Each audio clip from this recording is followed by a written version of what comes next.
Hello, Skylit listeners. We have a special surprise for you. Next month, acclaimed author Marlon James will be headlining our Author Talk series, and to celebrate, he gave us some signed copies of his new book, Moon Witch Spider King, the second book in his Dark Star trilogy, just for our podcast listeners. The first 50 people to pre-order will receive a signed copy. Make sure to add the phrase Moon Witch Red in the order comments before checkout. That's Moon Witch Red. Signed copies are available while supplies last, and this exclusive offer ends Wednesday, February 9th. Happy reading!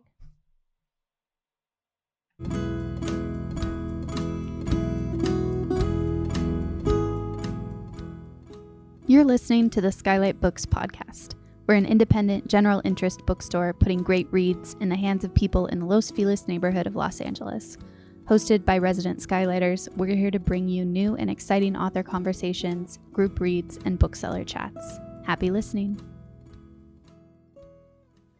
Hello, everyone, and welcome to the Skylight Books CROWDCAST channel. We are so excited to welcome you to Jami Attenberg's final event for her tour celebrating I Came All This Way to Meet You, her new memoir, and she'll be in conversation with Patricia Lockwood. My name is Natalie, and I'm the Assistant Events Manager at Skylight Books, and I will be your host this evening. Jami Attenberg has written about food, travel, books, relationships, and urban life for the New York Times Magazine, the Wall Street Journal, the Sunday Times, Slate, and others. All This Could Be Yours was published in 2019 by HMH Books and Serpent's Tail in the UK, as well as in Italy, Germany, China, and Brazil. Her work has been published in a total of 16 languages. Her debut collection of stories, Instant Love, was published in 2006, followed by the novels The Kept Man and The Meeting Season. Her fourth book, The Middlesteins, was published in October 2012. It appeared on the New York Times bestseller list and was published in 10 countries in 2013. It was also a finalist for both the Los Angeles Times Book Prize for Fiction and the St. Francis College Literary Prize. A fifth book, St. Maisie, was published in 2015 and has been optioned by Fable Pictures. Her sixth book, All Grown Up, was published in 2017 and was a national bestseller, appearing on numerous year-end lists. Patricia Lockwood is the author of a novel, No One Is Talking About This, finalist for the Booker Prize and the Women's Prize for Fiction, a memoir, Priest Daddy, and two poetry collections, Motherland, Fatherland, Homeland Sexuals, and Balloon Pop Outlaw Black. Her writing has appeared in The New Yorker, The New York Times, and the London Review of Books, where she is a contributing editor. She lives in Savannah, Georgia. Thank you both so much for being here this evening. I'm wearing a tiger. Mine is a hedgehog. A hedgehog. Okay. We just want to acknowledge our looks for the night. I was thinking you were going to wear like a big cottagecore dress. But then I know, but then it was a lot. It was too much. Hi, I think I'm going to read a little bit. Yes. Just a little bit. Okay, I do want you to read a little bit, but first of all, I just wanted to congratulate you on the final night of your official tour. I was able to read this book in embryo. I feel like I have lived with it for a really long time, and I'm so proud of you and your achievement. And I sat down earlier to take some notes, and I read the whole thing again, so I'm very fresh for it. But yes, I would love to hear you read a portion of it, perhaps about a ghost. I will. And thank you for all that. And we'll talk a little bit about how when you were in the throes of COVID, you were somehow managing to give me advice while I was writing this. Advice, yeah, COVID advice. All right, proceed. Okay. So I'm just going to read. This was for so long. This was the beginning of the book. Like I don't know, I can't remember if you saw that version or not, but there was like the first chapter was just about how I'd seen a ghost, and it was really important to me, really, really important to me, and less important to every other person that read the book. Nobody else. It's like so crucial to me. So anyway, I'm going to read it. And this is like comes in halfway through the book. I had wanted to write a ghost story myself ever since I had seen a ghost. This happened on that book tour in 2010 for my third novel, The One with the Terrible Sails, in Portsmouth at the beginning of the trip. That afternoon, I had driven from Brooklyn, bad winter weather chasing me as I drove. I could nearly see the storm behind me. I could sense the electricity of it, a white, gray, crackling wave of doom. I was to stay at an inn built in the late 1880s, first used as a home for one family for generations until the 1930s, when it was sold and then resold several times after that until the 1950s. It was reportedly used as a halfway house for the mentally ill, a thing I didn't know until I Googled it later. By 1986, it had been turned into an inn. In the hotel, I changed for bed. It might have been 8 p.m. Outside, the storm raged, snow crystals fluttering up against the window and then securing themselves against it. I pulled out my laptop. I got under the covers, sitting with my back straight up against the headboard. I typed for a while, and then I felt something in the room with me, a presence just outside of my eyesight. I slowly lifted my gaze, tilting my head upward.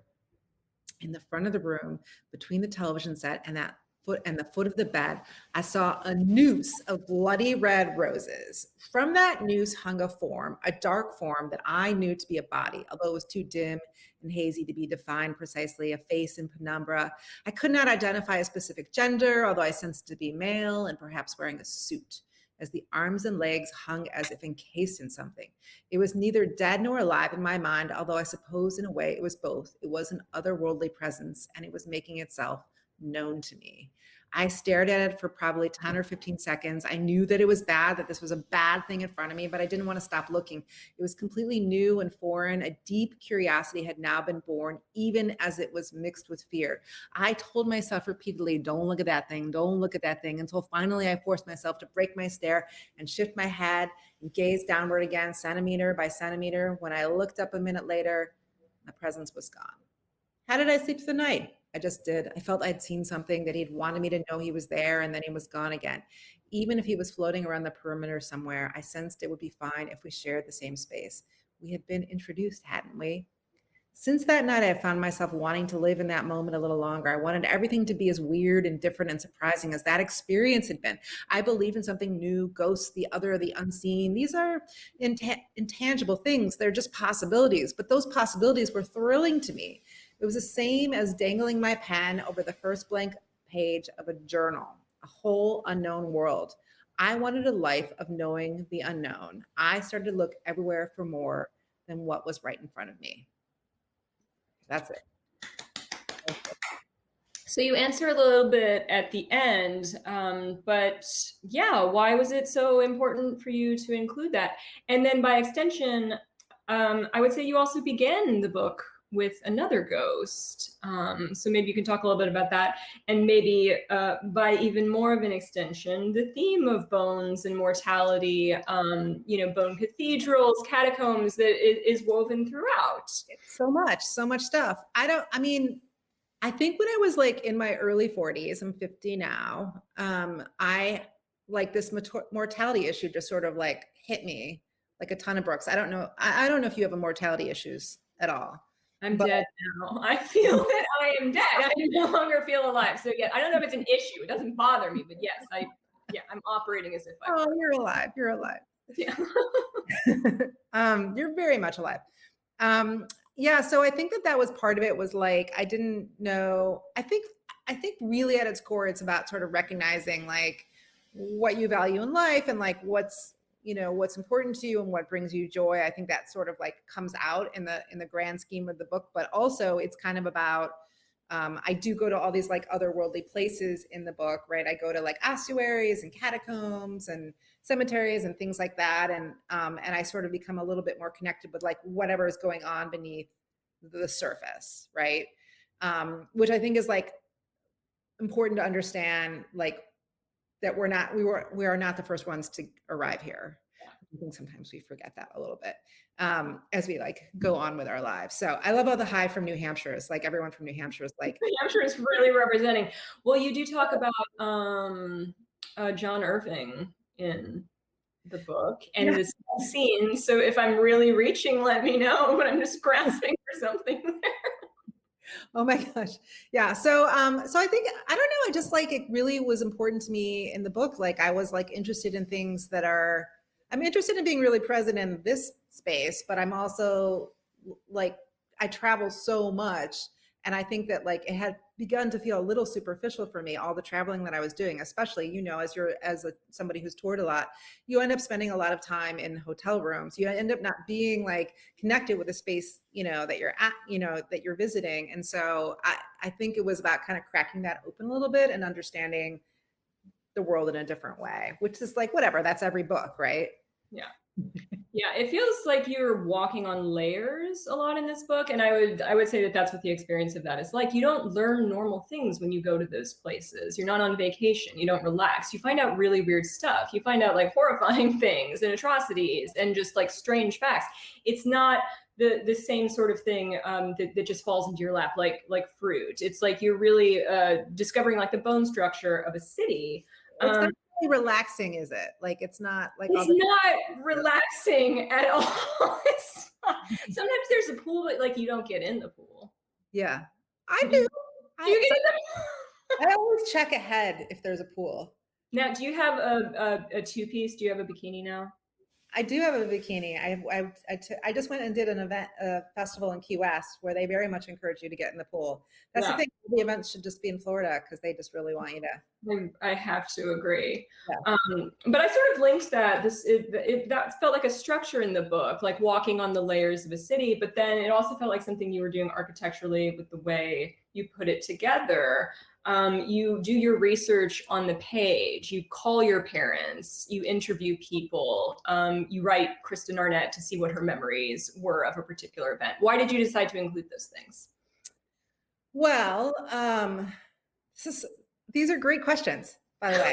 These are the first time I'm going to ask these questions because you like literally just read the book. Again. Yeah, just I think, yeah, because I was writing. So when I originally thought of this book, I thought I was just going to like maybe a little bit of a collection, right? Like I'd written a lot about my life over the years. I'd written a lot of essays that kind of like fit into these neat boxes. You know, when you write for magazines or newspapers, they really want you to like kind of fit a 1,200, you know, fit your story into a 1,200 word narrative, right? Or like in the tone or the voice of their magazine too. Like writing for the New York Times magazine is different than writing for Vogue. You know, they're looking for different things. They want it to be really specific.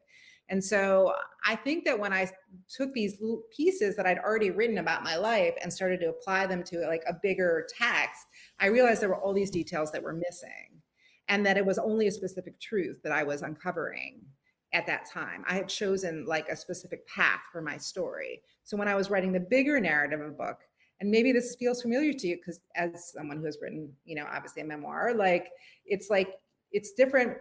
The way you tell one part of the story is different than how it fits into the whole story. And so I had to go and actually ask these questions. I had to go to say, I wanted to know too. I wanted to know what the bigger truth of the story was. And I didn't, and sometimes I don't trust myself. I don't trust my own memory, my own opinion, even if it's my life. I don't necessarily trust my own opinion of my own life. Does that make sense?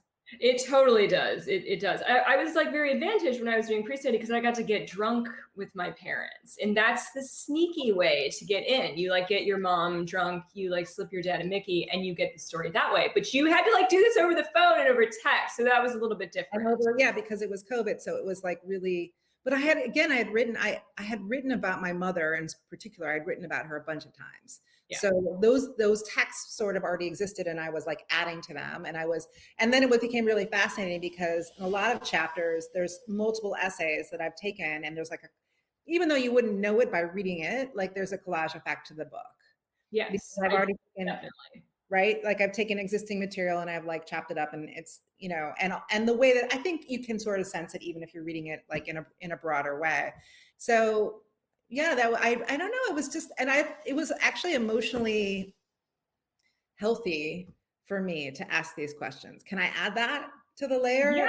That made me feel better or less alone to have these conversations that we were in the midst of. We still are, but like really, truly in the throes of the pandemic when I was writing it. It was the beginning. It was 2020. It was March 2020 when I really was supposed to be starting to work on this book.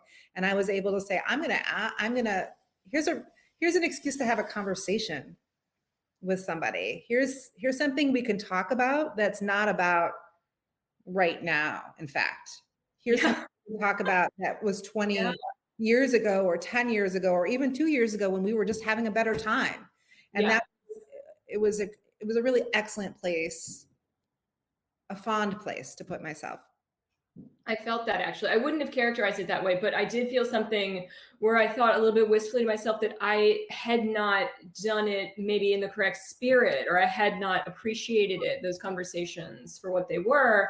And that I've had conversations subsequently with my mother and my father that felt more like actual truth seeking, as opposed to, you know, things that I could just fill in, or here's what I needed to use. Like that you can actually become interested in the story of your life instead of like fear what you might find. So maybe you have to get to a point where, you know, you can be trepidatious, but you can't fear what you're going to find. And maybe when it becomes valuable that, you know, you appreciate these people, they're still with you. Maybe that's when you get to that place. I mean, you have to write all of it with fearlessness.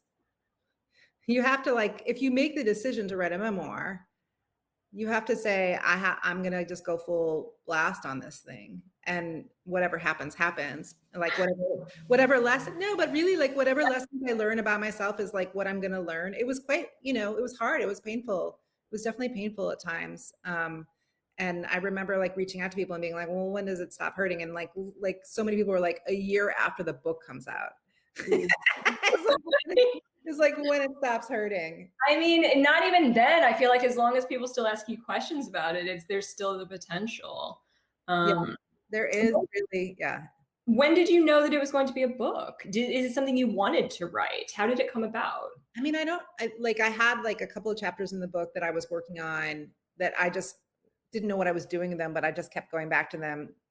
A trip to the end of the world, that chapter, I was like, had been circling it for years. It was a very painful moment in my life that I had like 20 years ago, 30 years ago, but I've been writing it probably for 4 or 5 years. And I was really like, what am I going to do with this? Where is it going to go? Like, am I going to sell it? Like, and I didn't see it going anywhere really. I didn't see it like really fitting in anywhere. And so I thought maybe I need to write a book around it so that story can be heard. I think there was also just that thing where I'd written, sort of already been in conversation with the Trump era in my fiction, like all this, because I write so fast, right? Like every 2 years, like All This Could Be Yours, the novel that came before it, was like very much in conversation with the moment that was going on, even though it's not like about Trump, but just like kind of documenting that time. And then like, it didn't seem like it was going to change very much. Like it was just like, we were all sort of like spinning our wheels, like, you know, well, not everyone. Well, no, I think everyone pretty unhappy in that era. So not happy. Hey, I don't know. I mean, I think even like people who are like happy aren't super psyched. So, yeah. So I didn't really feel like I could like dive into fiction again. But I've said this before, but it's like, it always had seemed like a terrible idea to write memoir. And we talked about this the other day where like the first time you and I ever met was I was in your audience at like that bookstore on the Upper West Side, back when you could just go to a bookstore. Right then. You know, whatever, just carelessly, carefree, go to a bookstore. You were wearing like a motorcycle jacket. You were like, hey, it might have been like tossed over your shoulder. It was the most casual decision possible, and also so cool. It doesn't happen anymore. Yeah. And so you were like, and I asked you if you would write another memoir, and you were like, absolutely not. I actually remember my body making a physical helicopter motion. It was like to stop you from even finishing the question. But then, of course, I did it. I just did it fakely as a novel. Do you think that memoir? So it's a bad idea, right? Like it's a bad idea until it becomes a good idea. Yeah, I mean, for me, well, the reason I asked if you wanted to do it is because I don't know that any part of my body, when I started writing pre-study, really wanted to do that. It was, you know, in a state of duress. And I think I'm interested in people's experiences when they come to a memoir peacefully, or really like wanting something welling up in them, having some sense of urgency about writing it. I think it was a little bit different for you. I thought that I have to remember, because now it's almost 3 years ago when I because 2019, summer of 2019 was when I was like sitting down, like going through it, like sort of collecting things. I think I thought, gosh, I've been telling these stories for years. I've been talking about myself and writing personal essays for 20 years, right? My first personal essay probably came out in like 98 or something like that.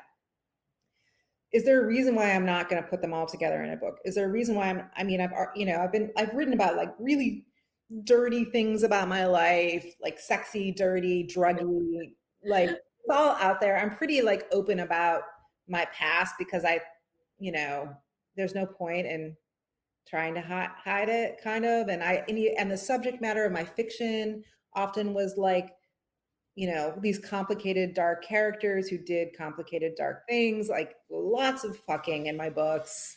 You know, like it's like, so it's not really any, it didn't think it would be any sort of surprise, but yet I still ended up surprising me when I wrote it.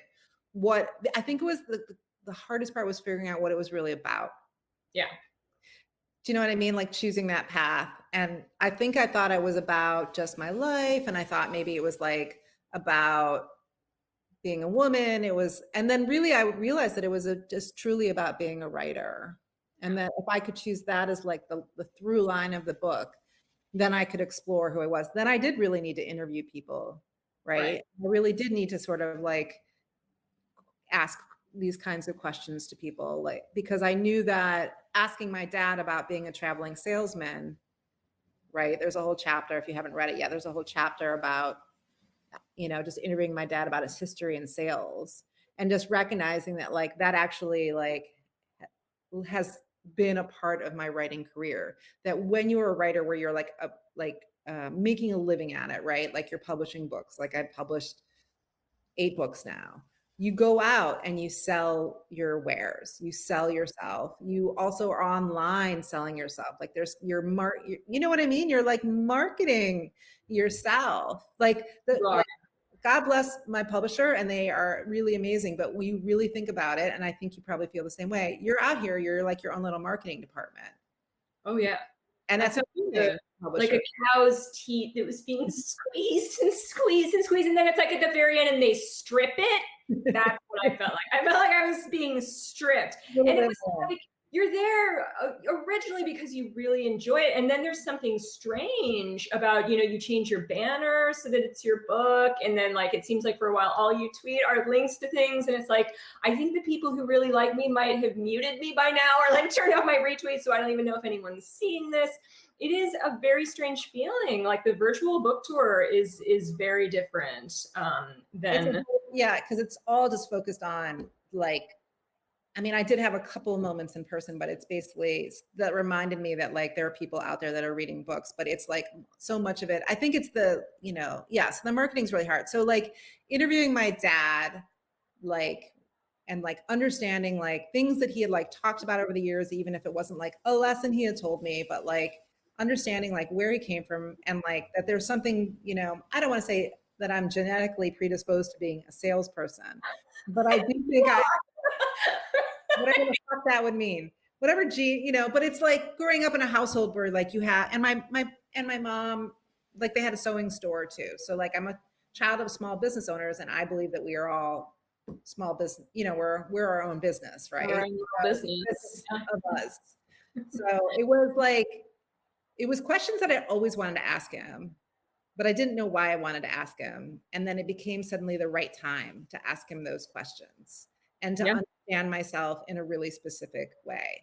I would say at the end of it, I don't think that this was a cathartic experience for me at all. Like I didn't like have that like, wow, I'm this way. Like I knew in a way, I like knew like a lot of things, but I would say that it was a little bit freeing that it's now like all been put in one place. Do you know what I mean? Like, oh, I don't actually have to consider that again. And I don't have to go through thinking about that again. You can refer people to it as well. Like it's the box on the shelf. You can just be like, it's over there. It's like, you know, shelf B, whatever. Okay, so how do you decide what goes in? Was there anything you really wanted the ghost bit to go in, but for a while you didn't know where to put it? We were having difficulty working that in. We didn't know where it would go, right? That's correct. Was there anything, let it go. Yeah, the ghost. Couldn't let the ghost go. I mean, that's the nature of a ghost. Was there anything that you knew had to go in that you didn't want to write? Oh, I don't know. It was more like I wrote everything. I cut 20,000 words out. So because my editor had said to me, go long. Usually, so when I write novels, I like usually just know exactly what it is and what I want it to be. And then I like write it and then I might add I'll add a little bit in the edits, but like I understand what the form is before I start. And in this instance, I didn't know what the form was going to be or how, or what to do with it. I just knew that I knew all the things that had happened that were like, I wanted to like put down on paper. Mm-hmm. And then I started cut things out.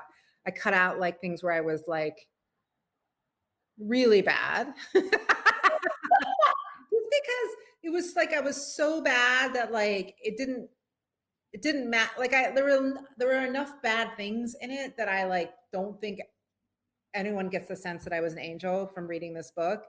And I think that the things that I was confessing would end up just hurting somebody else. Yes. And there's definitely a line there where it's like, you don't need to, are you doing that for yourself? I mean, and then sometimes it is for catharsis. The really bad stuff that it doesn't make a difference whether it's in there or not. It's like, I've clearly from this answer, like committed a murder. It's becoming clear that there's like back there's a skeleton in my closet, but like that doesn't necessarily need to go in. That's for you. That's like your big confession that you make, your big splash of confession. It was mostly like affairs that I'd had. Yeah. People didn't know that I'd had. I didn't murder anyone. I know you have. Yeah, I've killed in my day. Yeah. Yeah. She's actually like a former CIA agent. I would believe it. I could see you just secretly, very quietly being. Because I seem like I don't know anything. We have talked about this. Whenever Jason and I watch spy shows, sometimes I float like, I could do that because no one would believe it, and that he will agree on those grounds. He's like, well, no one would believe it. That's the best. Look good in a CIA agent lady suit. Like, well, like a trench coat or like one of the little. Yeah. I don't know. So like you kind of got a CIA lady haircut. It could be. Yeah. A CIA lady. I feel like it could be like, you could be a Carmen Sandiego going around the world. It would be so beautiful for you. The Carmen, yes, Attenberg. Yeah, traveling over. I mean, it's such like a well-traveled book, and yet there are parts where you go into the interior. And I talked about that on my first read. Like, I really just enjoy when you talk about sitting down with a cup of coffee and writing in your notebook, making sure those small sensual details go in, because I think a lot of times people who are reading a writer's memoir, they want those things. Yeah, I think my editor sort of forced me to put more writerly stuff in. We like went back and forth. It was like the writerly stuff I was putting in, she was like, it's too inside baseball. And so then I took some out, but she, you know, I'm shaking my head. I'm like, Helen, how dare you? Like, you should write too inside baseball. What? It's never too inside baseball. Well, I mean, I'm more than happy to share information. I think it was like, there was this thing that was going on where I was like writing the book, and then I was writing this newsletter, which feels so weird to say out loud, but I was doing some writing of the book in the newsletter the entire time and thinking that these things aren't important. And I was sending these letters out to people for like, you know, a year, and like just about the process and whatever. And my editor was like, she was smart. She recognized that actually I was writing a little bit of the book in this way. And so we had this like, even though I didn't necessarily agree with the way that what she exactly wanted me to do, eventually she said, you just need to put some of that vibe into the book. And that's what I did. So, and I do think people are connecting with those things and those feelings that I have about writing. I mean, all these things go into being a writer. It's never just like, and then I sat down and like wrote in my notebook and typed it up. It's like, it's also like, and my parents are part of me too. And like going out on tour is really hard. And like looking at your fucking face in the mirror is sometimes really hard. And like, you know, all of these things like go into like being you and being a writer and all of that. So, but I like, it really encouraged me to like be in that moment a little bit more. I do think, I think that is useful advice, that sometimes you have to trick yourself into writing a little bit of something over here that you're barely even looking at. It's not necessarily going to go in, but is sometimes an approach, or is sometimes just you loosening up your voice a little bit, because you can get like constricted when you set down to write the real thing. You can get a little bit constipated with it. So sometimes you need to be pooping loosely. Yes, pooping loosely. Over there. That's my writer's memoir. Plastic rock from the 80s. Nice job, Trisha.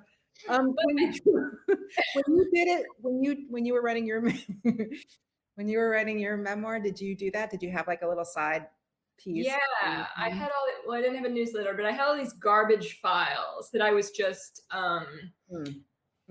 hooping it. I was like really letting go, and I was also trying to figure out a way to like shake up my idea of what an autobiography should sound like. I mean, I had released 2 books of poetry. That doesn't prepare you for writing like a 350-page long memoir. That's too long, like, and there's too much stuff in it.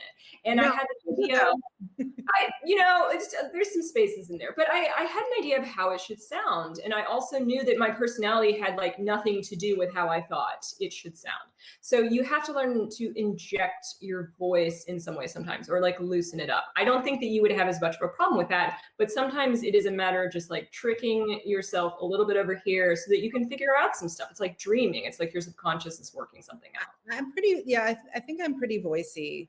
Like, I'm pretty like, I'm comfortable with like the idea that I'm gonna like entertain people. Yes. So, in fact, the thing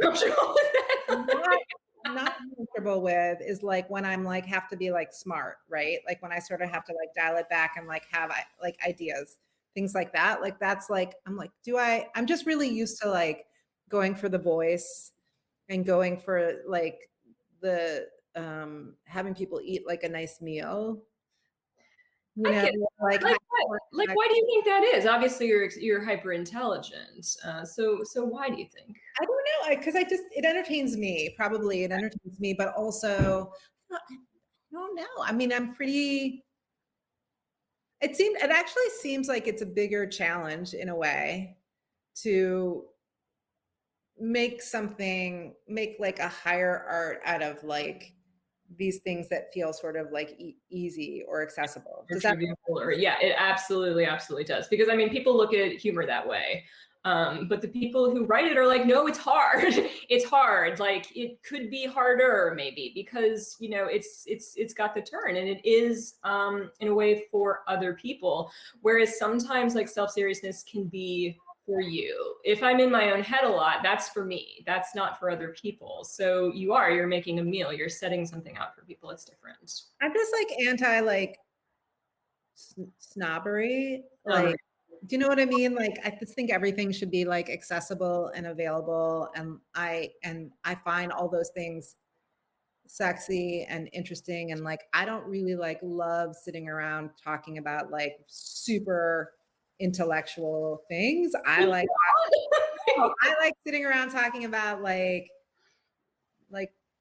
dirty, funny, accessible, sexy. You know what I mean? Like, I just think it's like it's all about like the little gritty details. But then, so like when you write a memoir, like it's not just like it can't just be story after story. No. It can be, but like you've got to back it up a little bit. And so I think I don't feel uncomfortable with it, but I'm like, I just sort of have to circle it a little bit. Like the other stuff is like easier for me because it's instinctual. Yeah. And is like less instinctual for me.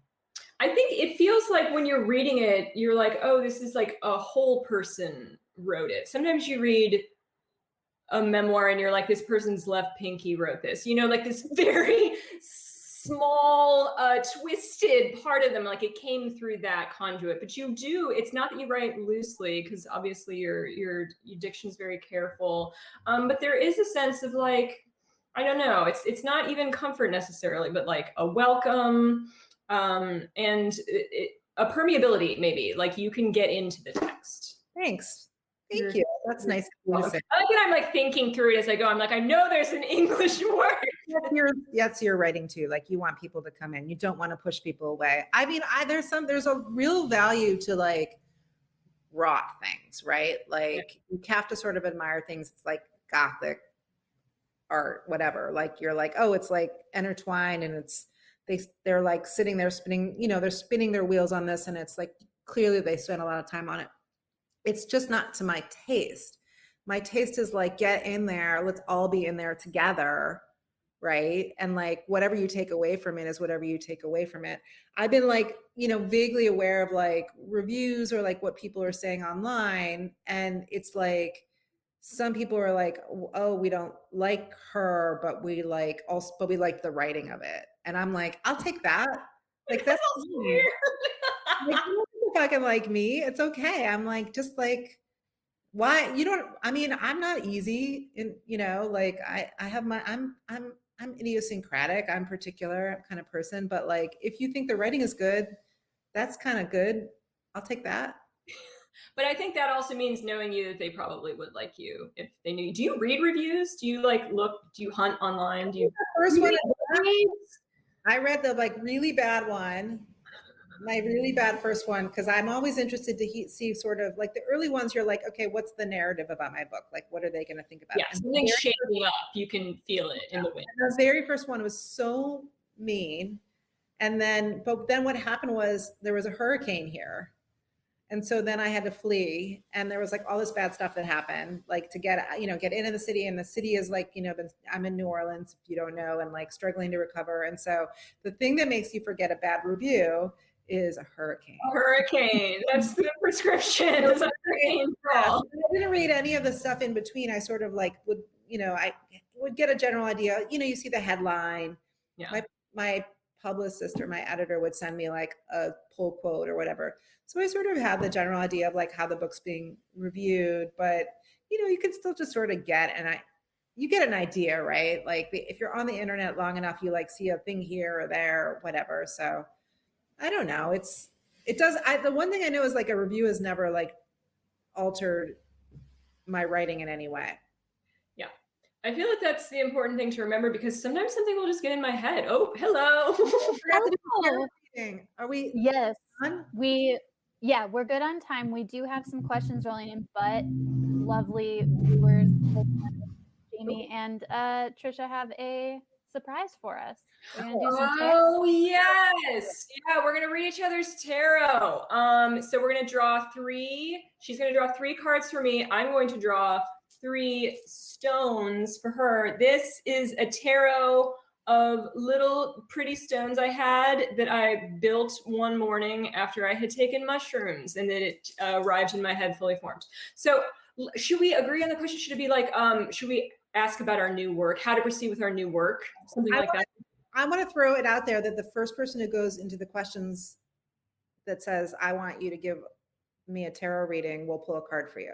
Yeah, we'll do that. Go to the question and just say, me. Yeah. Okay, but yeah, all right, let's do it. No one wants it. Look, they're scared. Yeah, it's not. I'm keeping tabs on it, so I'll let you know if someone jumps in. Okay, so I'm gonna pull 3 for you now. Okay, you go first. Yeah. And this is about our new work. Yeah, how to proceed with it. Yeah, general feelings, general vibes. Okay, we're gonna do 3 cards, past, present. This one really wants to be picked. Oh, it's good. Is it good? Oh, I don't know about that one.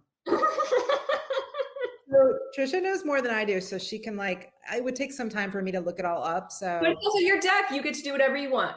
Okay, well, we'll do first. This is past, Knight of Cups. Okay, so that's, yes, there's emotion, there's beginnings. It's a writerly suit because he's on a horse. Yeah. What do you see in it, Jami? Well, I like it. I think he's very handsome. He's hot. He stands great. He's got good posture. What do you think he's like on his way to do? He's on his way to deliver the cup to his lady. Delivering the cup to me. Okay. Yeah. So this is past. Yeah. Very good and abundant. Okay. This is your present.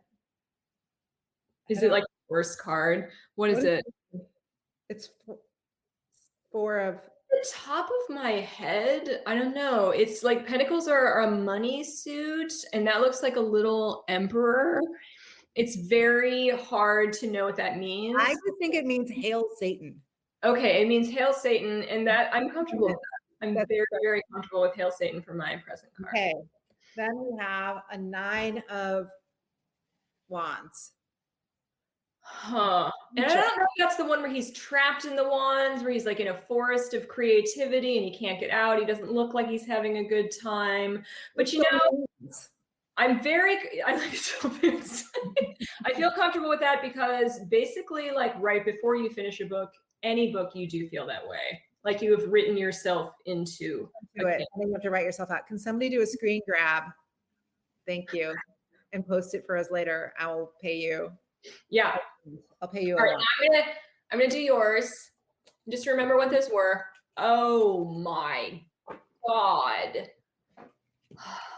Okay, that's the past. Well, then I'm burning some sage.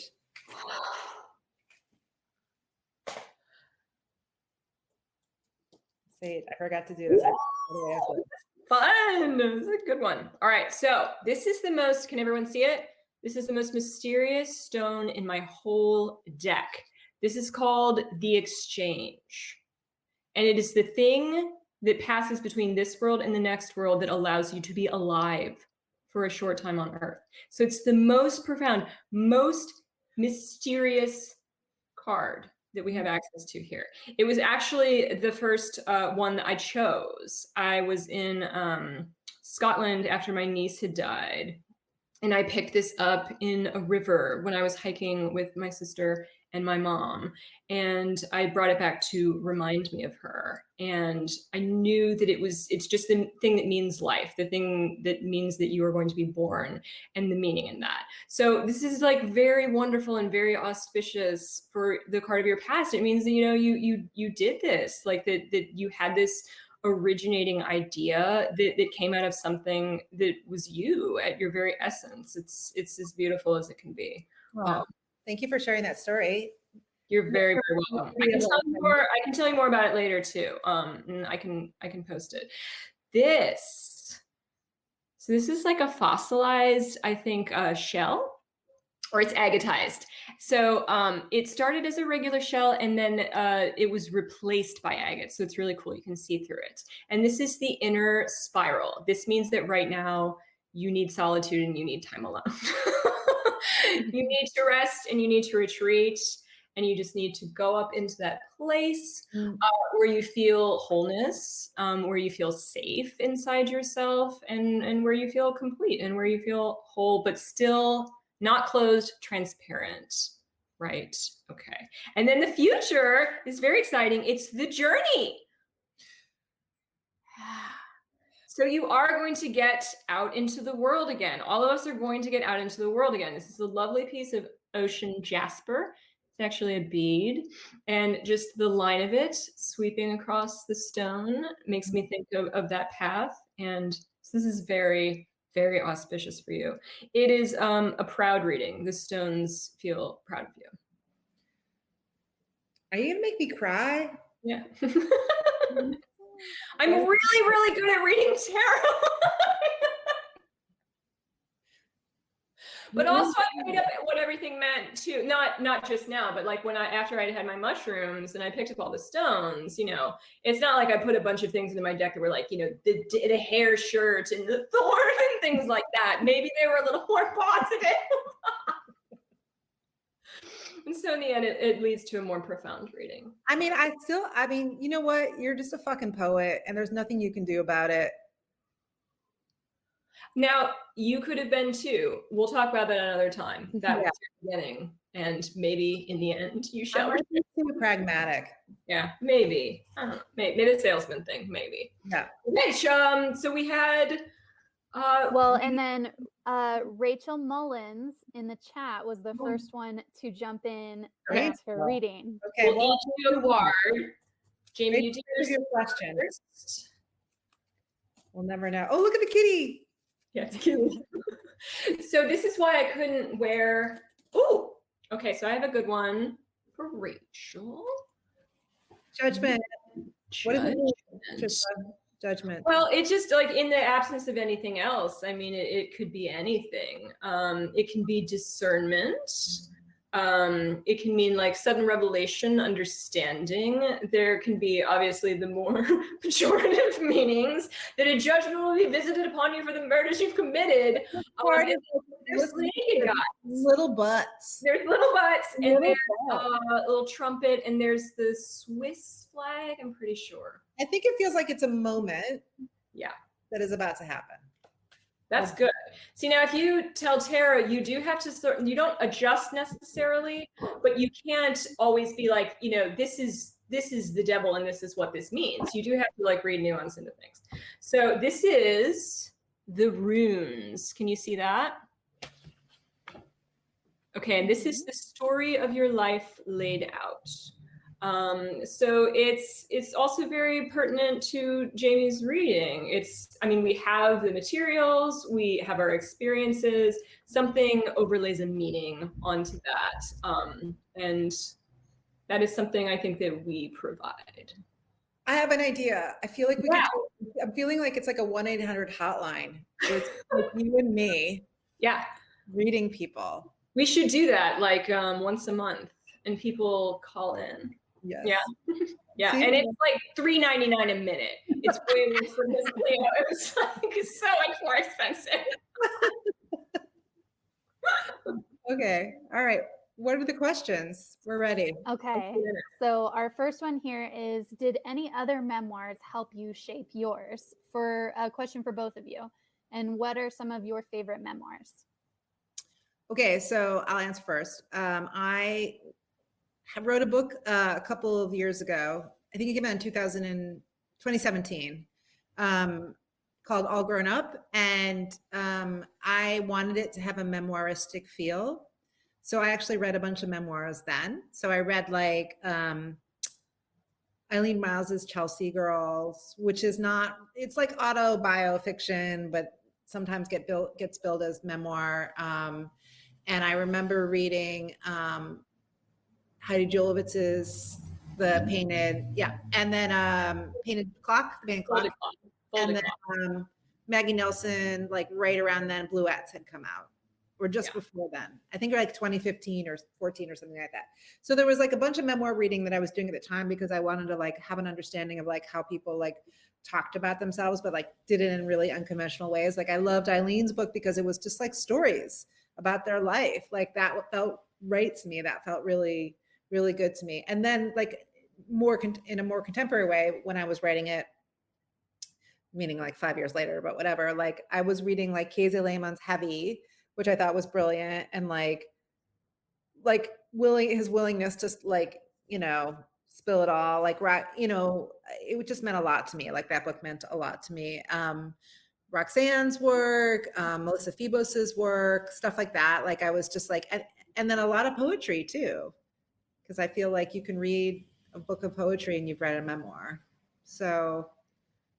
Have you read Tove Ditlevson's Copenhagen trilogy, Jami? No, but I know you love it. You really have to. So it's like the first two books are normal, and then the third one is just like, woo! It just is like goes off the train tracks into the side of a mountain. So you really, really like that is for everyone. Everyone should read this book. But yes.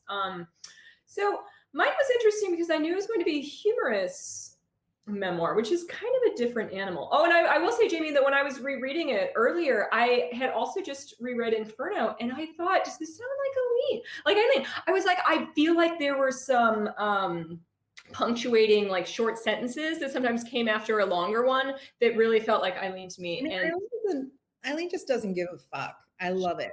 It's true. It's true. And I never would have thought that before, but it came through in a beautiful way. Yeah, so that was really cool. But so I had read, of course, people like David Sedaris provided like a comic model. Even people sort of like Haven Kimmel. Who wrote A Girl Named Zippy and She Got Up Off the Couch.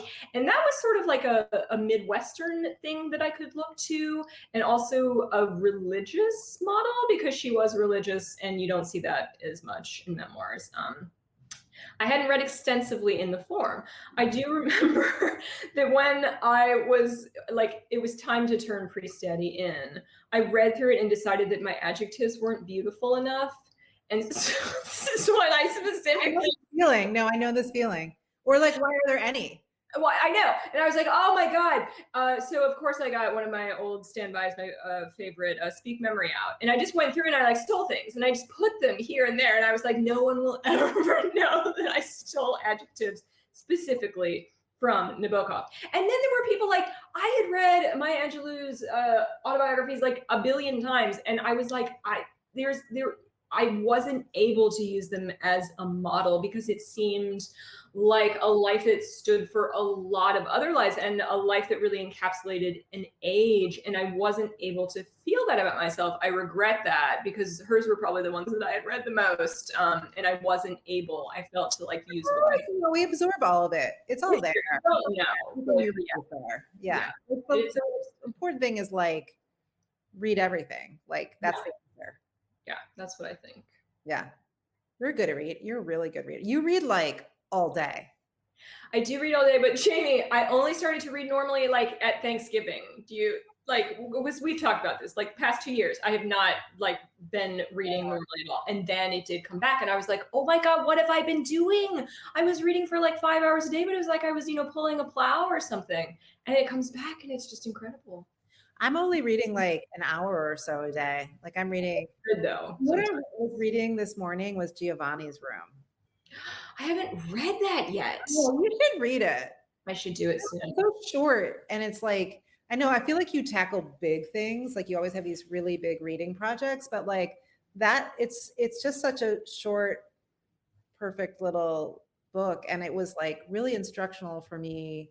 Sorry, we're totally not answering the question. No, it's fine. We're talking about books. It's really instructional for me because it's like it has little twists and turns. And I think when you're writing a novel, it's good to read. You could read like a really big book that has lots of twists and turns, but also you can read like a perfect little novel or memoir or whatever. And just like notice how they like twist it just enough to like keep you going. It's like important. So like all the memoirs that we read, maybe there was something about the storytelling too. Like, yeah.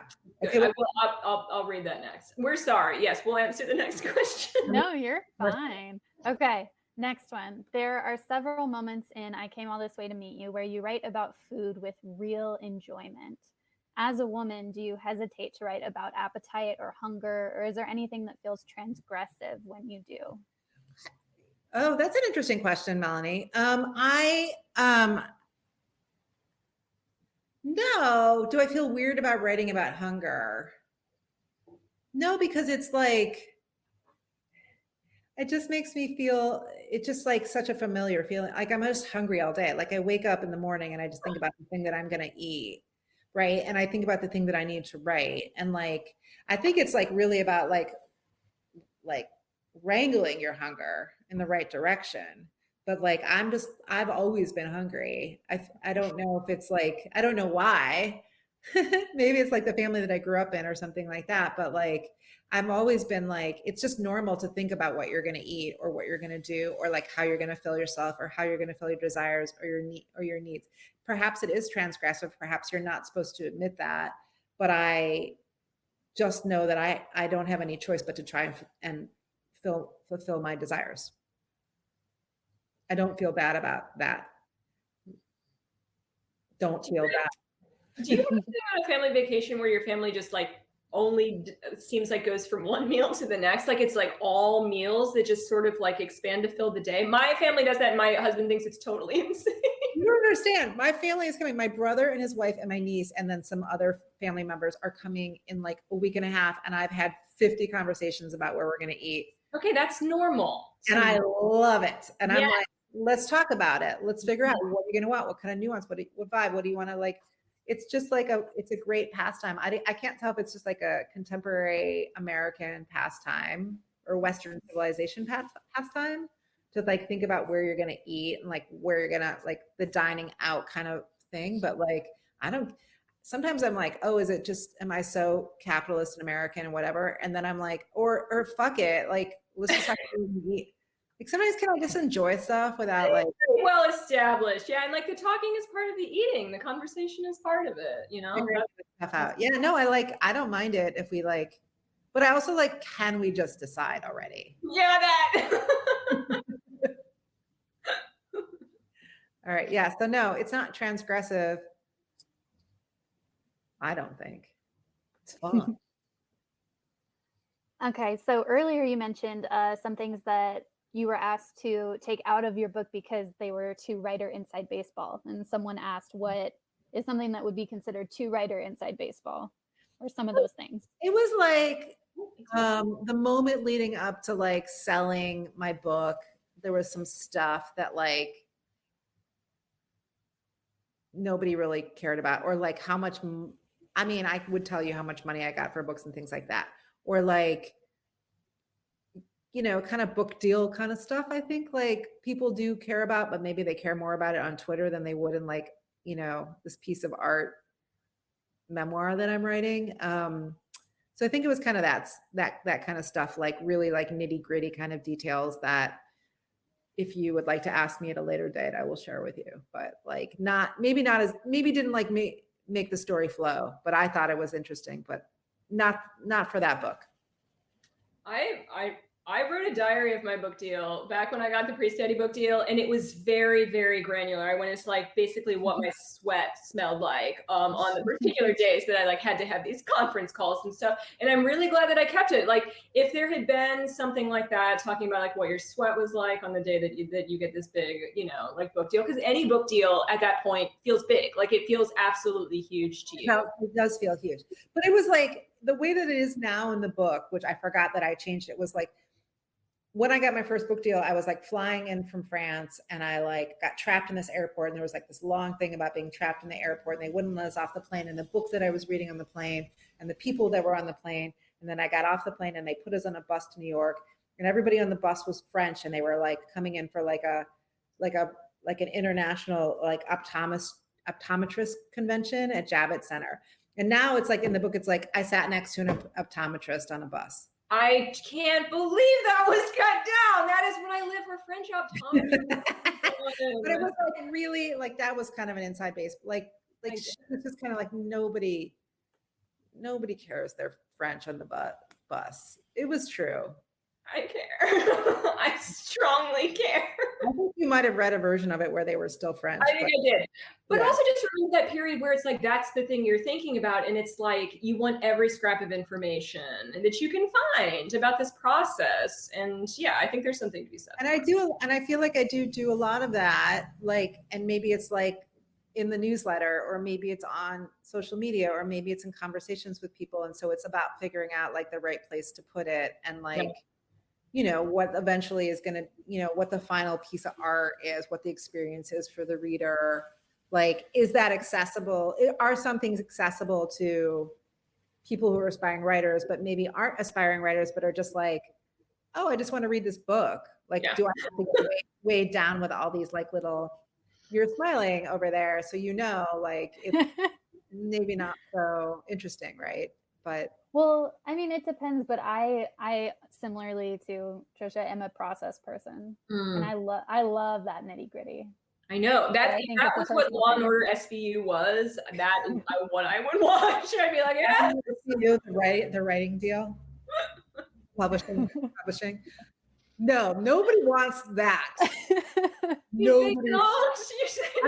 Younger is, but then when you watch Younger, it's like keeping loosely over there is going to be only comprised of such anecdotes and information. Well, and I've got one last question here that I think you can both give us all some great advice on. What advice would you give writers who are approaching a memoir? Go back. No, I'm just kidding. I don't know. I just think it's like, this is my very cheesy advice, but it is something that I have said to people before. And I think it was important to me. I would definitely like spend some time like interrogating your intentions behind it. Like, why are you writing this? What do you, how are you like who are you wrestling with? Like, are you trying to like take somebody down, or are you just trying to understand yourself? Are you reporting like a personal history, or are you like, I'm really mad and I want to, I just think it's like, what do you want to put out in the world? And then make sure you want to spend time with that version of yourself. Yeah, that is a really good point, because it can be a rough slog. Like, you didn't take quite as long, but I took like 4 years. That is a long time to live with the part of yourself that lived with her parents for this many years, like